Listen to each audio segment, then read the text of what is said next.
সব হিন্দুরা খারাপ না, সব হিন্দুরাই ভারতের উস্কানিতে পা দেয় না, আবার সব হিন্দুরা আসলে দাঙ্গা চায় না।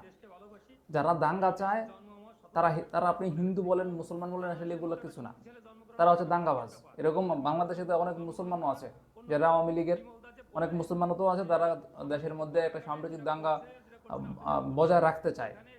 আবার অনেক হিন্দুরা আছে এই জিনিসটা চায় না, কারণ বাংলাদেশে হিন্দু মুসলিম খ্রিস্টান বৌদ্ধ সবাই ভাই ভাইয়ের মতো বসবাস করে। রিপাবলিক বাংলাকে এই যে ধুয়ে দিছে, এই যে হিন্দু ভাইটা যে রিপাবলিক বাংলার রীতিমতো ধুয়ে দিছে, দেখেন শেষমেশ না পাইরা রিপাবলিক বাংলা থেকে প্রশ্ন করছে আপনি কি হিন্দু, আপনি কি হিন্দু, মানে ওনারা এরকমটা বোঝাচ্ছে যে হিন্দু হলেই তাদের কথা বলতে হবে, হিন্দু হলেই ভারতের পা চাটতে হবে, বাংলাদেশের পক্ষে কথা বলা যাবে না, তাদের বিরুদ্ধে কথা বলা যাবে না, তাদের বিরুদ্ধে কথা বলতে গেলে তারা প্রশ্ন তুলবে। সবচেয়ে ভালো লাগছে এই বিষয়টা, মানে একেবারে শুরু থেকে শেষ পর্যন্ত রিপাবলিক বাংলার রীতিমতো একটা ধোলাই দিয়ে দিচ্ছে।